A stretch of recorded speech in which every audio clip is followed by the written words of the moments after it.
Bienvenidos, buenos días, son las 6 de la mañana en punto, los saludo desde Mañanas Blue, hoy jueves 29 de agosto. En segundo les contamos cómo se desarrolló la lectura de la sentencia en Tailandia de condena al chef español Daniel Sancho a cadena perpetua por el asesinato del médico colombiano Edwin Arrieta, condena que se conoce un poco más de un año después de ese terrible crimen cometido el 2 de agosto de 2023. Fue condenado Daniel Sancho, hijo de un reconocido actor español, por el homicidio y por el intento de desaparecer el cuerpo y las pruebas del crimen. Sancho también tendrá que pagar una indemnización de más de $100,000 a la familia del colombiano que hoy vive en Lorica, en el departamento de Córdoba.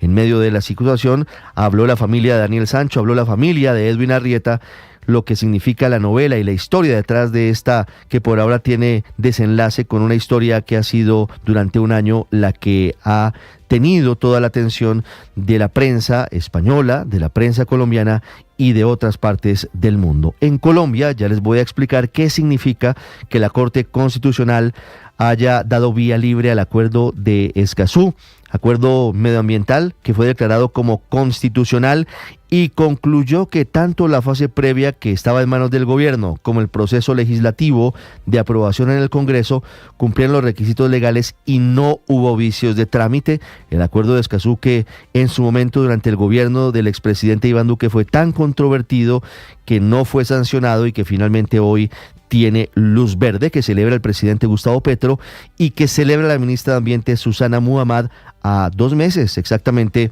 del inicio de la cumbre de biodiversidad COP16 en la ciudad de Cali, que será el evento más importante de Colombia durante este año 2024. Hablando del presidente Petro y de su gobierno, esta mañana analizaremos la encuesta Inbamer Poll, encuesta bimestral que mide la gestión del presidente Petro, mide la gestión de los alcaldes, mide el estado de ánimo de Colombia, mide diferentes aspectos que son importantes. Hablando del presidente Petro, su aprobación cayó al 29%, de la cifra más baja desde que llegó a la Casa de Nariño, se mantiene cerca del 30% que ha sido su base de electores y de simpatizantes, mientras que la desaprobación del presidente subió hasta el 66%.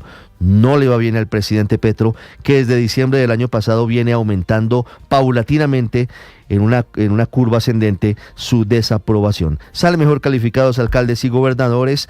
Lo que más preocupa hoy a los colombianos es la economía y el empleo, la inseguridad y también las malas gestiones gubernamentales. Hablando de gobierno, el presidente Petro explicó la polémica propuesta que hizo para que el Banco de la República emita dinero, prenda la maquinita de imprimir billetes, supuestamente para reparar a las víctimas del conflicto armado. A los críticos, a quienes consideran que esta es una medida que dispararía la inflación, el presidente dijo que sería una determinación del Banco Central y no como un préstamo del gobierno. Fue rechazada esta idea que plantea el presidente por Twitter, como es usual, por economistas, por exministros, por el presidente del Congreso, Efraín Cepeda, quien dijo que es una idea absolutamente inflacionaria que no es a esta hora viable para los colombianos. Y hablando del Congreso, en cuestión de horas será presentada la reforma a la salud 2.0. El ministro del Interior, Juan Fernando Cristo, intentó sumar a la bancada independiente en el Congreso, mientras hoy define con el presidente Gustavo Petro si la reforma será radicada como ley ordinaria o como ley estatutaria. Eso cambia cosas importantes en torno a cuántos debates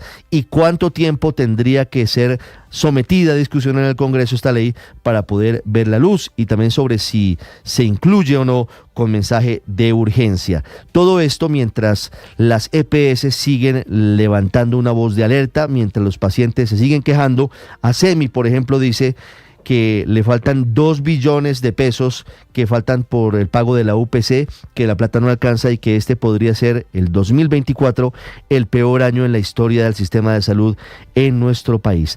Hablando de la crisis en Venezuela, en segundos intentamos descifrar la visita del ex canciller de Colombia, Álvaro Leiva, al Palacio de Miraflores. Anoche estuvo reunido con el presidente de Venezuela, Nicolás Maduro, que endurece su puño de represión con la captura de otros opositores, entre ellos el líder Viallo Pilieri y su hijo, minutos después de haber estado con María Corina Machado en una manifestación ayer en Caracas, que hay que decirlo, tuvo menos presencia de manifestantes que las anteriores, y mientras que se sigue mirando cuál sería la definición sobre la posición de Colombia ante lo que ocurre en el vecino país, en el Congreso de la República, en la Cámara de Representantes, hubo una sesión en la que el Centro Carter y otros expertos hablaron sobre la forma en la que definitivamente Nicolás Maduro se robó las elecciones el pasado 28 de julio. Vamos a contarles en minutos sobre los preseleccionados, sobre los inscritos en la presidencia de la República, intentando estar en la lista de la que el presidente Gustavo Petro seleccionará el nombre de su integrante a la terna para Procuraduría General de la Nación. Vamos a hablarles de lo que hoy define el Consejo Nacional Electoral. Va a estudiar la ponencia que pide formular cargos contra el presidente Petro, su gerente de campaña Ricardo Roa, en torno a lo que significa la posible situación de irregularidades en la financiación de su campaña en el 2022. Y vamos a hablar también de la reforma tributaria de la ley de financiamiento, que ya comienza a tomar forma. El gobierno empieza a hablar de dónde saldría la plata de esos 12 billones de pesos que intenta recaudar para tapar el hueco fiscal que hoy sigue siendo muy grande. 6 minutos, muchas gracias por acompañarnos. Hoy, 29 de agosto, hablando sobre lo que significan diferentes escenarios. Hoy es el día de los videojuegos. Hoy un día importante en noticias que cumplimos a continuación en Colombia y en el mundo. Vamos a continuación con lo más importante en el resumen, en Voces y Sonidos, en Mañanas Blue. El español Daniel Sancho fue condenado esta madrugada en Tailandia a cadena perpetua por el asesinato del cirujano colombiano Edwin Arrieta, ocurrido el pasado 2 de agosto de 2023. En la práctica ha sido la condena más dura, la cadena perpetua. Solo ha hablado brevemente Rodolfo Sancho, que es el padre, el actor de Daniel Sancho. A seguir luchando. ¿Sí? Siempre a seguir luchando. El juez ha condenado además a Sancho a pagar una indemnización a la familia de Arrieta de aproximadamente unos $119,000. Los abogados de ambas partes también se han pronunciado. La primera, Belén Balfagón, que representa a la familia Sancho. No nos la esperábamos, pero hay que asumir lo que ha dicho la justicia tailandesa. Representación de la familia Arrieta, Juan Gonzalo Espina. Muy satisfechos con la sentencia.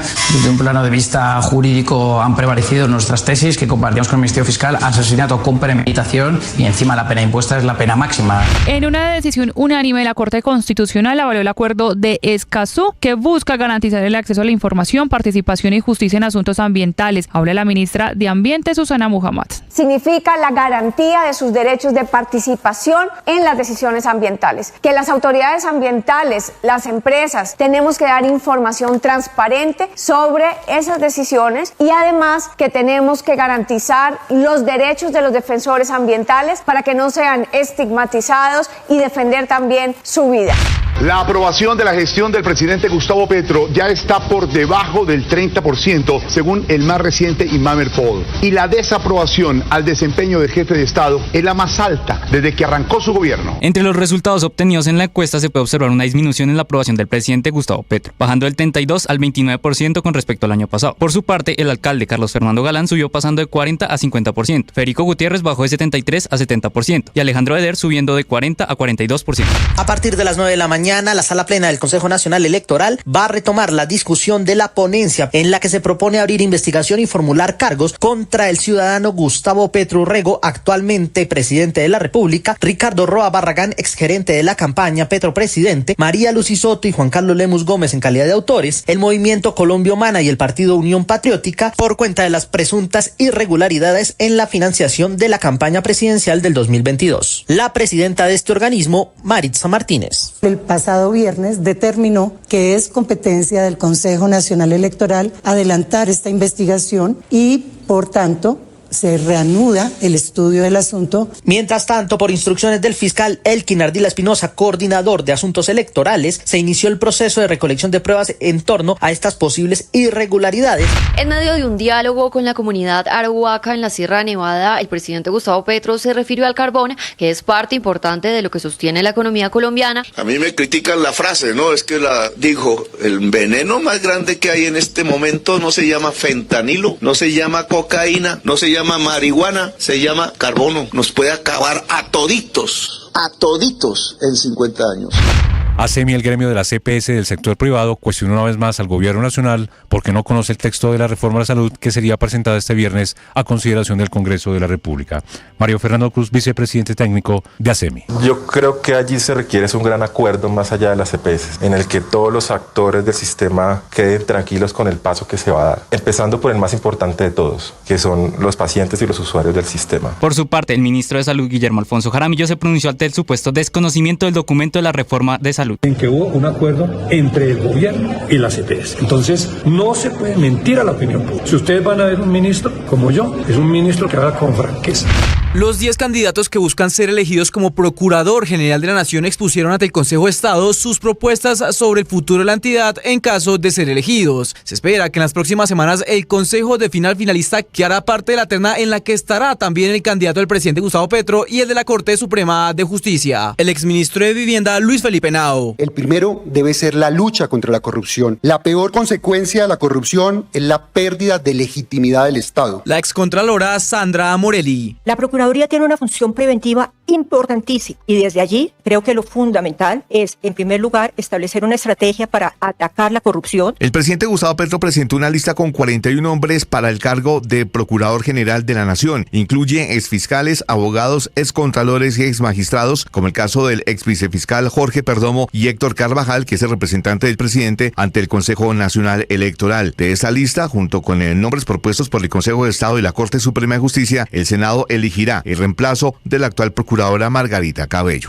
El Consejo Regional Indígena del Cauca CRIC, que llegó al Parque El Renacimiento en Bogotá hace más de una semana como señal de protesta al gobierno, esperaba la presencia del ministro del Interior, Juan Fernando Cristo, quien a última hora canceló un evento que ya estaba organizado allí. El 80% de la minga indígena se dispuso a abandonar este espacio y retornar al Cauca. Sin embargo, los voceros estuvieron definiendo si se iban de la ciudad o se quedaban a la espera del decreto ATEA. El presidente Gustavo Petro anunció estaba listo. Luego de varias horas, Joe Sauca, consejero del CRIC, aseguró que la minga indígena se mantiene en Bogotá hasta que se socialice dicho decreto anunciado por el mandatario colombiano. No, el mensaje al presidente es muy claro, la minga se sostiene. Nosotros aquí vinimos por unos objetivos, no son recursos, son derechos fundamentales para las poblaciones. En el camino iremos resolviendo las cargas y pues si él dijo que la palabra se cumplía hoy, pues así seguimos firmes en la movilización.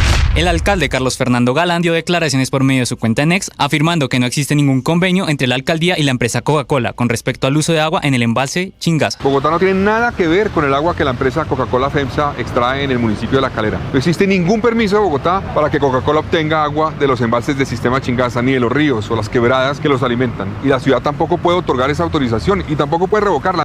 En su intervención en el Congreso de la República, Janie Lincoln, jefe de misión técnica electoral del Centro Carter, señaló que la elección en Venezuela no contó con los estándares internacionales de integridad electoral. El CNE sabe cuáles son los datos oficiales. El partido, el PSUV, tiene todos sus actos. Ellos saben.